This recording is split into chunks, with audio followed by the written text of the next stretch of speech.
پاکیزہ خوابوں سے شروع ہوا۔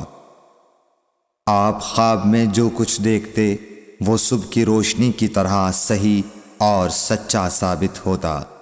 پھر من جانب قدرت آپ تنہائی پسند ہو گئے اور آپ نے غار حرا میں خلوت نشینی اختیار فرمائی اور کئی دن اور رات وہاں مسلسل عبادت اور یاد الہی و ذکر میں مشغول رہنے لگے۔ جب تک گھر آنے کو دل نہ چاہتا توشہ ہمراہ لیے ہوئے وہاں رہتے۔ توشہ ختم ہونے پر ہی اہلیہ محترمہ حضرت خدیجہ رضی اللہ تعالی عنہا کے پاس تشریف لاتے اور کچھ توشہ ہمراہ لے کر پھر وہاں جا کر خلوت گزین ہو جاتے۔ یہی طریقہ جاری رہا یہاں تک کہ آپ پر حق منکشف ہو گیا اور آپ غار حرا ہی میں قیام پذیر تھے کہ اچانک حضرت جبرائیل علیہ السلام آپ کے پاس حاضر ہوئے اور کہنے لگے کہ اے محمد پڑھو۔ آپ فرماتے ہیں کہ میں نے کہا کہ میں پڑھنا نہیں جانتا۔ آپ صلی اللہ علیہ وسلم فرماتے ہیں کہ فرشتے نے مجھے پکڑ کر اتنے زور سے بھینچا کہ میری طاقت جواب دے گئی۔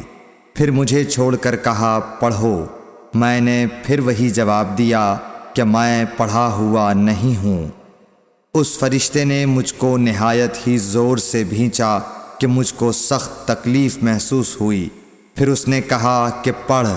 میں نے کہا میں پڑھا ہوا نہیں ہوں۔ فرشتے نے تیسری بار مجھ کو پکڑا اور تیسری مرتبہ پھر مجھ کو بھینچا۔ پھر مجھے چھوڑ دیا اور کہنے لگا کہ پڑھو اپنے رب کے نام کی مدد سے جس نے پیدا کیا اور انسان کو خون کی پھٹکی سے بنایا۔ پڑھو اور آپ کا رب بہت ہی مہربانیاں کرنے والا ہے۔ بس یہی آیتیں آپ حضرت جبرائیل علیہ السلام سے سن کر اس حال میں غار حرا سے واپس ہوئے کہ آپ کا دل اس انوکھے واقعے سے کانپ رہا تھا۔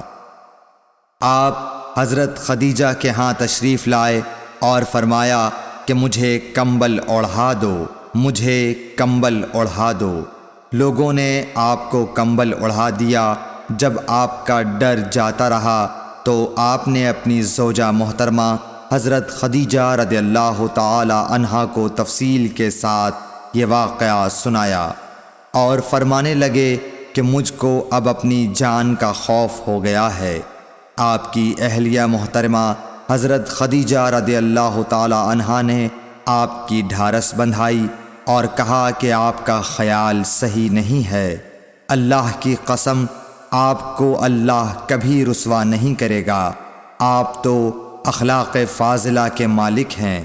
آپ تو کنبہ پرور ہیں، بے کسوں کا بوجھ اپنے سر پر رکھتے ہیں، مفلسوں کے لیے آپ کماتے ہیں، مہمان نوازی میں آپ بے مثال ہیں اور مشکل وقت میں آپ امر حق کا ساتھ دیتے ہیں۔